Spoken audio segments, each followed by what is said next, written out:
Over the duration of this project, I underwent bi-weekly physical therapy sessions, met with my primary doctor on numerous occasions, saw a chiropractor, and went to urgent care.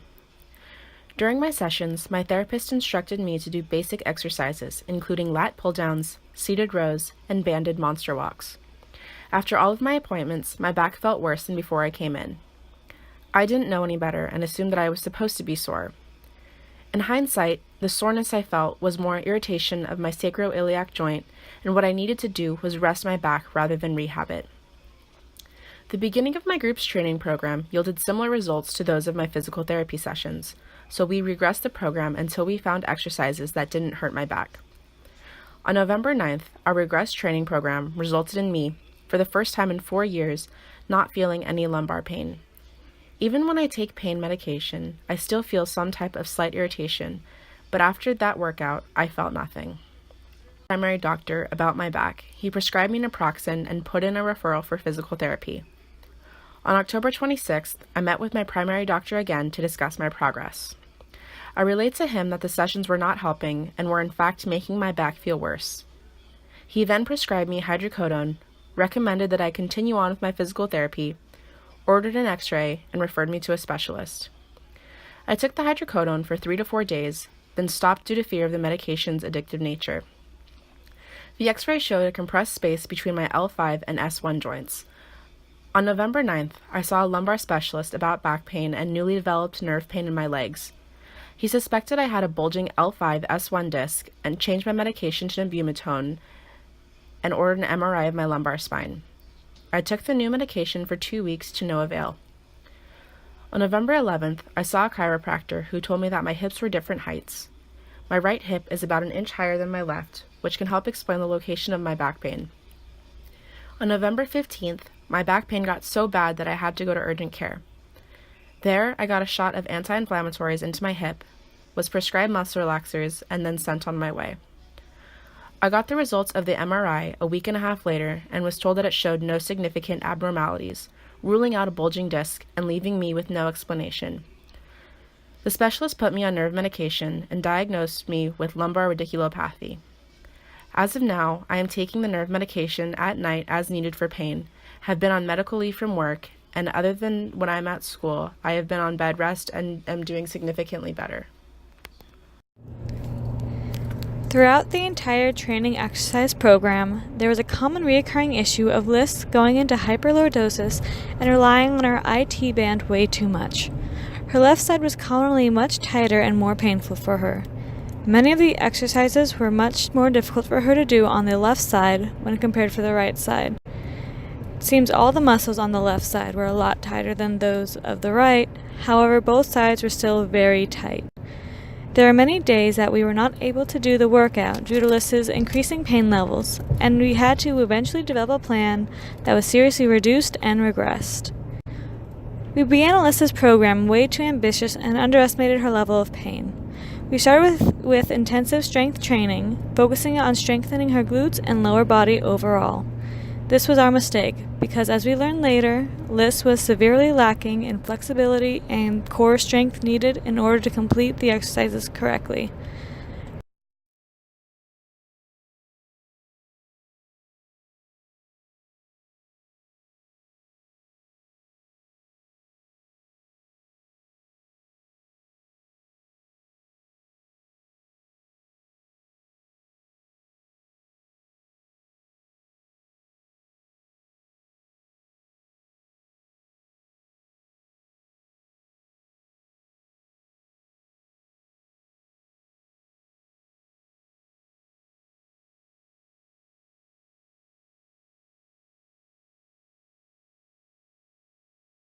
During our first training session, almost every exercise needed to be modified to either lower weight or lower reps.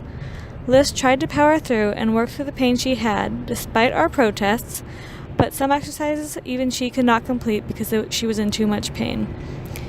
We immediately began to regress the entire program and take out some exercises completely. We still focused on training her glutes and getting them stronger, but we wanted to focus more on stretching as well. Due to her pain levels, we decided to drop all the strength exercises as we realized that they only sometimes helped, and more often than not, the exercises would just cause aggravation to her back.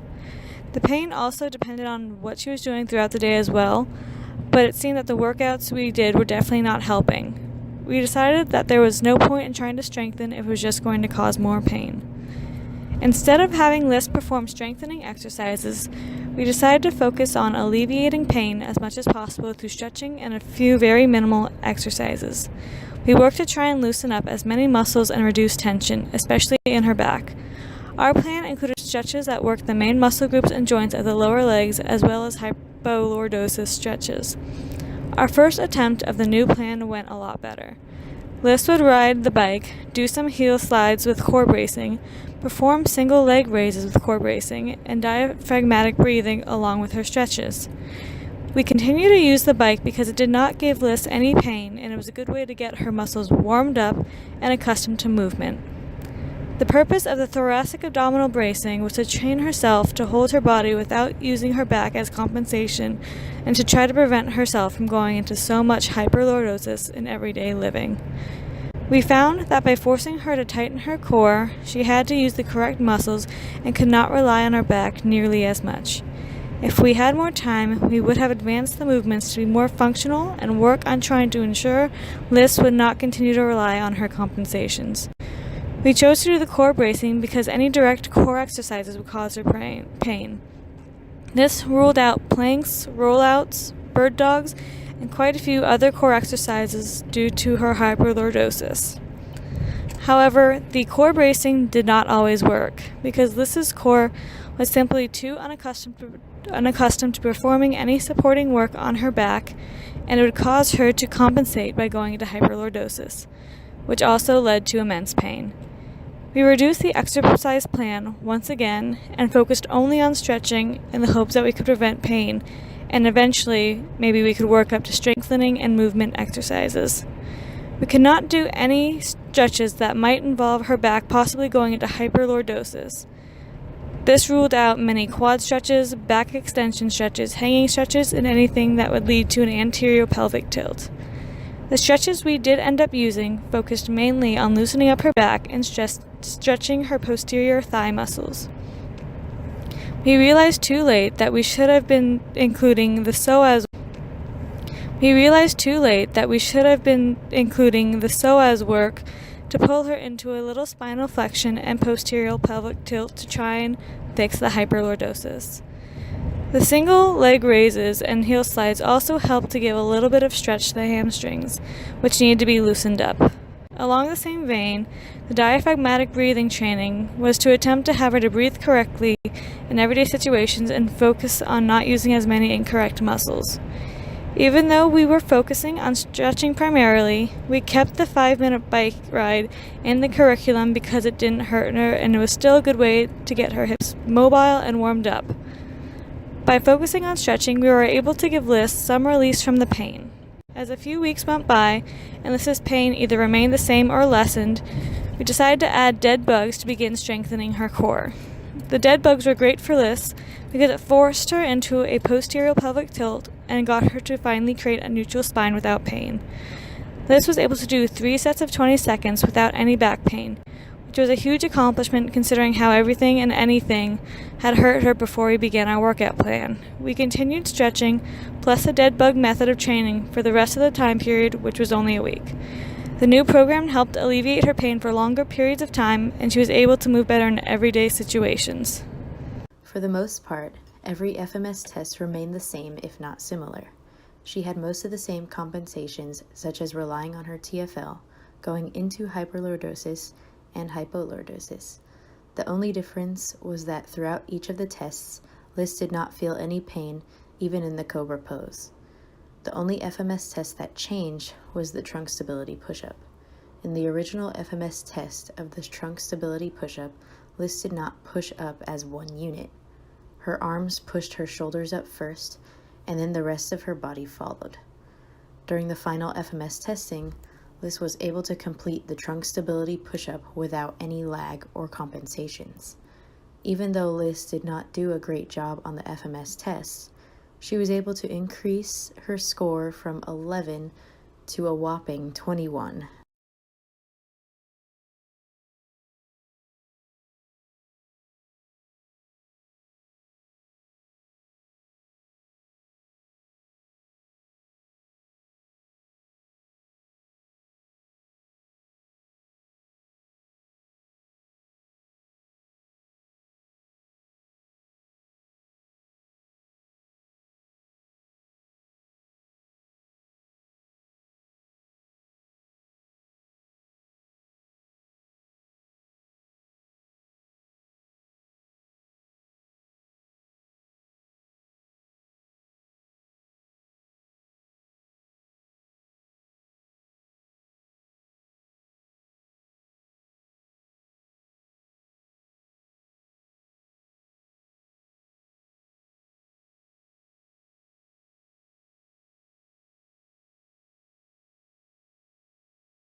Lyss did end up getting some more flexibility in her dorsiflexion. We think this was a big factor in relieving her pain because her muscles were not as tight as they were originally. This ties back to the joint-by-joint approach because her joints are now moving in the proper ways they should. Her ankles are substantially more mobile, which most likely made her knees more stable, her hips more mobile, and so on and so forth up through the entire chain. Therefore, our strategy of performing more flexibility type movements rather than strengthening movements for her ankles worked in her best interest. On top of that, she had a great amount of rest throughout the duration of our program, which prevented her from causing more damage than was already present. With the increased dorsiflexion flexibility, she was able to score higher than the previous FMS test. She was still able to complete her movements with very slightly less compensation and zero pain. Previously, Lyss would have constant pain, which would lead to an increase in muscle activity and spasm, which resulted in even more pain. By currently having no pain at all, Lyss finally made break out of the vicious cycle of pain. Lyss was a very difficult case to rehab. She had so many issues stemming from a multitude of injuries, and it was hard to focus on just one pathology because they all affected each other. Lyss had so many muscles that were tight, not working correctly, or just plain not working, which made it incredibly hard to create a plan for her that would not cause pain at all. Even Lyss's various doctors and physical therapists were stumped on what was wrong and how to treat it.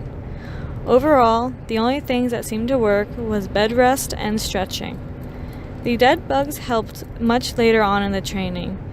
These were the only things that did not cause pain and actually helped her feel better for a period of time after.